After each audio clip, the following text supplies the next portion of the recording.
semuanya. Baik, kita bertemu lagi di materi kimia kelas 11 semester 1 pokok bahasan termokimia. Kita akan melanjutkan subpokok bahasan yaitu menentukan perubahan entalpi reaksi. Kali ini penentuan entalpi reaksi menggunakan hukum Hess ya. Sebelumnya diingatkan kembali bahwa penentuan entalpi reaksi bisa dengan 3 cara tergantung data yang diketahui dari soal ya. Cara pertama yaitu dengan menggunakan kalorimetri seperti pada pertemuan sebelumnya ya. Nanti kita akan bahas tugas yang sudah diberikan dengan menggunakan kalorimetri ya. Kemudian cara kedua dengan menggunakan hukum Hess. Hukum Hess ini ciri khasnya itu diketahui beberapa persamaan reaksi yang berkaitan atau dengan menggunakan diagram tingkat energi ya. Ada juga dengan diketahui entalpi pembentukan standar senyawa-senyawa yang terlibat dalam persamaan reaksi, itu semua dengan menggunakan hukum Hess. Dan cara ketiga itu dengan menggunakan data energi ikatan rata-rata ya. Baik, sebelum kita bahas cara penentuan entalpi reaksi menggunakan hukum Hess, kita bahas dulu tugas pada pertemuan sebelumnya. Ya, ini soalnya ya, sebanyak 10 ml larutan NaOH 0,2 molar dinetralkan dengan 100 ml larutan HCl 0,3 molar. Dianggap kalor jenis larutan C kecil ya 1 kalori per gram derajat Celcius. Jika suhu awal kedua larutan 20 derajat Celcius, suhu setelah reaksi 40 derajat Celcius, kapasitas panas kalorimetri 80 kalori per derajat Celcius. Tentukan kalor reaksi total yang dilepaskan pada reaksi netralisasi tersebut dan tuliskan ya persamaan termokimianya. Kenapa ini dibahas? Karena masih banyak ya yang salah ya. Soalnya cuma satu, jadi kalau salah fatal gitu ya. Kalau soalnya banyak, salah satu ini masih ada kemungkinan untuk benar pada soal lainnya. Tapi soal tugasnya cuma satu soal ini ya. Baik, kalau dibahas pada sebelumnya, kalor jenis larutannya satuannya kan joule ya, joule per gram Kelvin. Ini satuannya kalori per gram Kelvin. Nah, ini yang menyebabkan banyak salahnya ya, salahnya di sini. Jadi kan satuan kalori itu satuan energi bisa kalori bisa joule. Tergantung dari di soalnya diletakkan satuannya apa. Ya, kalau memang sini kalori, kemudian kapasitas kalorimeternya juga kalori, ya udah nanti yang dihitung satuannya juga dalam bentuk kalori ya. Baik, kita tulis dulu apa yang diketahui. Pertama, massa ya, massanya dari volume kan. Massa volume NaOH ditambah volume HCl 150 tambah 100 sama dengan 250 ml. Nah, ini kan dianggap kalor jenis larutannya 1. Kalau tidak diketahui rho-nya berapa, maka dianggap M-nya sama dengan V ya. Jadi 250 gram. Kemudian 1. Dianggap kalor jenis itu adalah C. Ya, kalor jenis larutan 1 kalori per gram derajat Celcius. Kemudian suhu awal T0 nya 20 derajat Celcius. Setelah bereaksi menjadi 40 derajat Celcius, berarti delta T-nya berapa? 40 dikurang 20, yaitu 20 derajat Celcius ya. Kemudian apa? Ini kapasitas kalorimetri, kapasitas panasnya C besar ya. Membedakannya ini C dalam menghitung kalorimetrinya 80 kalori per derajat Celcius. Apa yang ditanya? Ditanya ada 2 ya, yaitu kalor reaksi, reaksi dan persamaan termokimianya ya. Baik, kita mau ke Ki reaksi, tentunya mau menentukan ada Ki reaksi itu. Ki reaksi kan kemarin sudah Ki reaksi sama dengan Ki larutan ditambah Ki kalorimetri.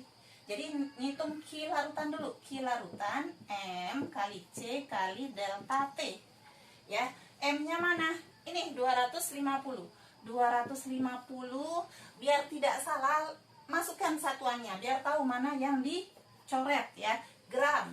C-nya 1 kalori per gram derajat Celcius. Delta T-nya mana? Nih, 20 derajat Celcius ya. Nah, maka apa yang dicoret? Derajat Celcius ya. Terus gram. Kan nanti satuannya langsung jadi kalori ya. 250 kali 1 kali 20 sama dengan 5000 kalori. Baru Ki larutan. Ki kalorimetrinya berapa? Ki kalorimetri C besar, kapasitas kalor kali delta T. Ini berapa? C besarnya 80. 80 kalori per derajat Celcius kali delta T-nya sama dengan tadi 40. Bukan 40. 20 derajat Celcius. Ini habis kan? 8 kali 2 16. 00 kalori. Berarti Ki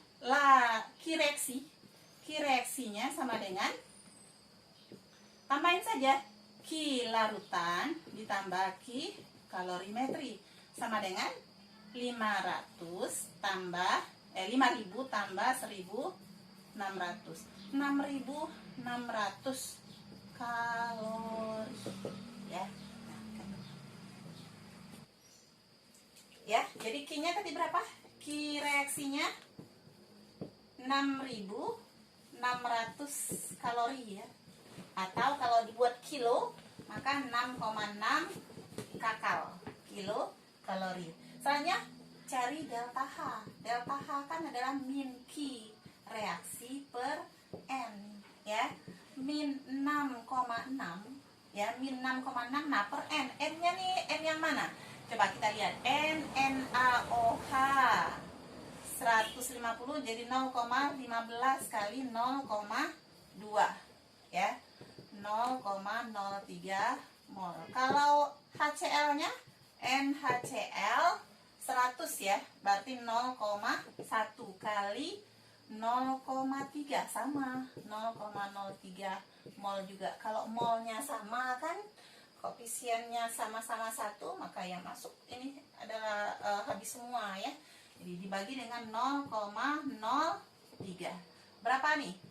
6,6 dibagi dengan 0,03 ya. Ini kakal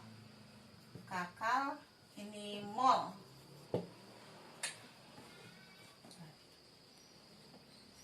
Berapa nih hasilnya? Min 220 ya. 220 kilokalori per mol. Nih ya, jangan dibuat joule ya. Karena soalnya dalam bentuk kalori, kecuali kalau diminta satuannya dalam bentuk joule memang. Terus apa lagi? Selanjutnya menentukan persamaan termokimia, reaksi penetralan ya. Kenapa disebut reaksi penetralan? Ada yang tahu? Pada 2 minggu yang lalu sudah dijelaskan reaksi penetralan itu terjadi kalau reaksinya antara asam dan basa ya. HCl asam, NaOH basa, maka dinetralkan. Apalagi tepat habis bereaksi ya. Jadi reaksi penetralnya, asamnya atau basanya dulu tidak masalah, tergantung soalnya apa dulu yang disebut NaOH larutan pakai aqua. Larutan satu lagi asam HCl aqua. Jadi ini perubahan anion kation ya. OH H jadi H2O NaCl dengan delta H yang sudah dihitung, yaitu min 220. Terus 20 apa? Kilokalori per mol. Ya. Nah, ini perbaiki ya yang salah. Oke. Baik, kita melanjutkan penentuan delta H menggunakan hukum Hess. Hukum Hess. Ya, hukum nih. Nah, jadi walaupun kimia kita belajar tentang hukum ya, bukan hukum pidana maupun hukum perdata ya. Baik, hukum Hess ini menyatakan bahwa perubahan entalpi suatu reaksi tidak bergantung pada banyaknya jalan suatu reaksi ya untuk mencapai suatu produk ya, melainkan dari keadaan awal dan keadaan akhirnya saja ya. Jadi misalkan kalau dianalogkan, misalkan dari Sungai Liat mau ke Pangkal Pinang, ada jalan lurus kan dari Sungai Liat ke Pangkal Pinang langsung. Ada juga dari Sungai Liat ke Puding dulu, dari Puding baru ke Pangkal Pinang ya. Jadi misalkan kalau ada reaksi pembentukan H2O, pembentukan CO2 aja dulu. CO2 misalkan ada reaksi yang pertama nih, reaksinya CO2 dari apa?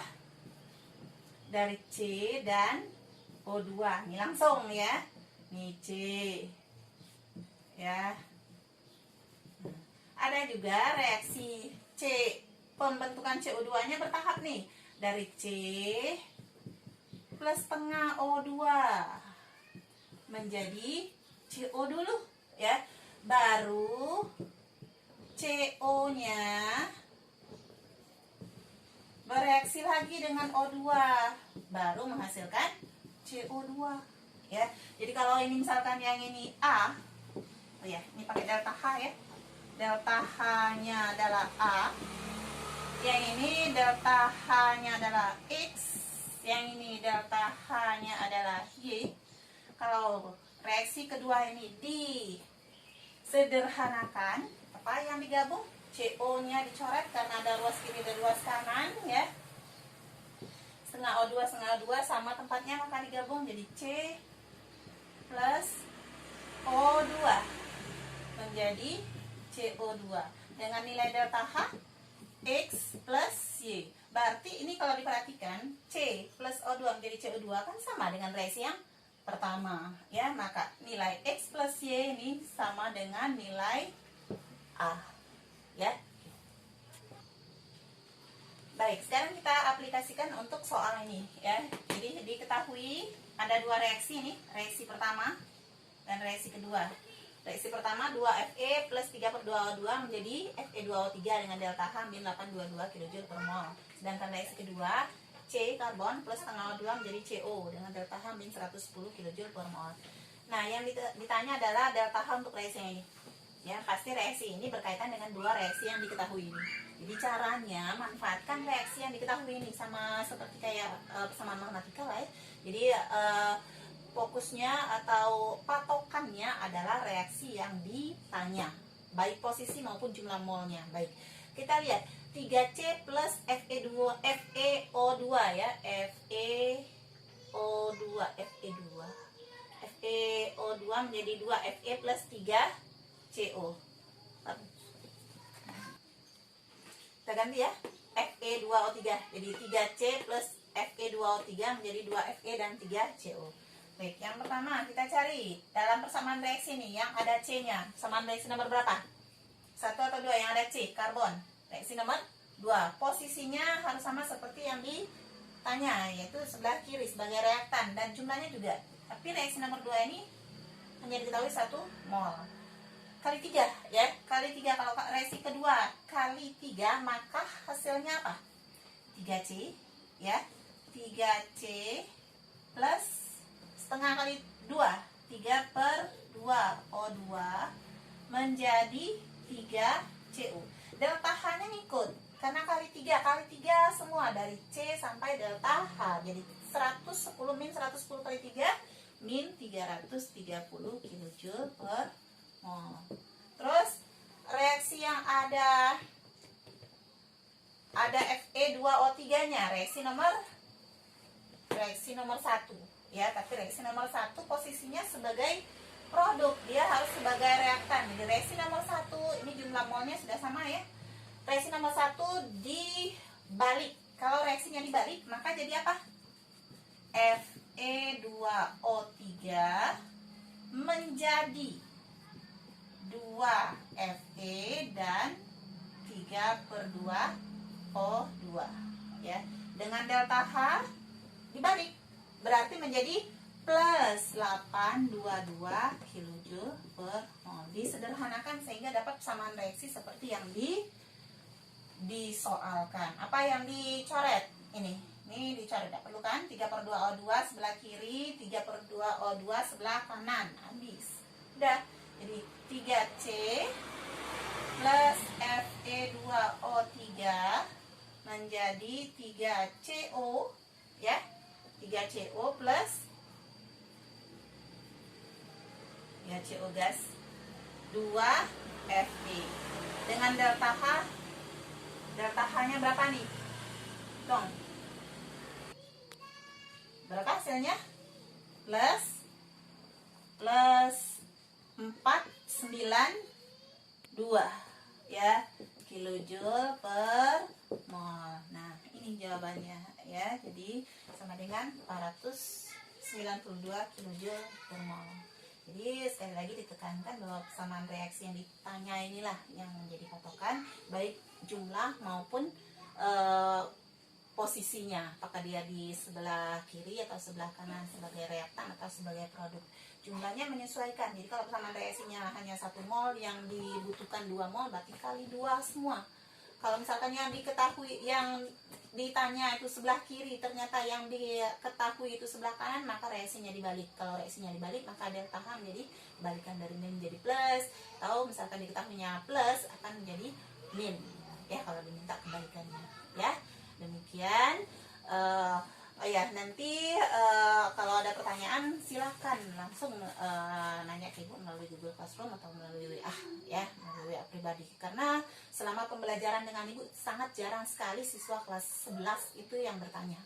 Ya, Ibu harapkan nanti kalau ada pertanyaan silahkan. Ibu semakin banyak pertanyaan, semakin artinya kalian semakin aktif dalam belajar, semakin besar rasa ingin tahunya. Ya, demikian. Wassalamualaikum warahmatullahi wabarakatuh.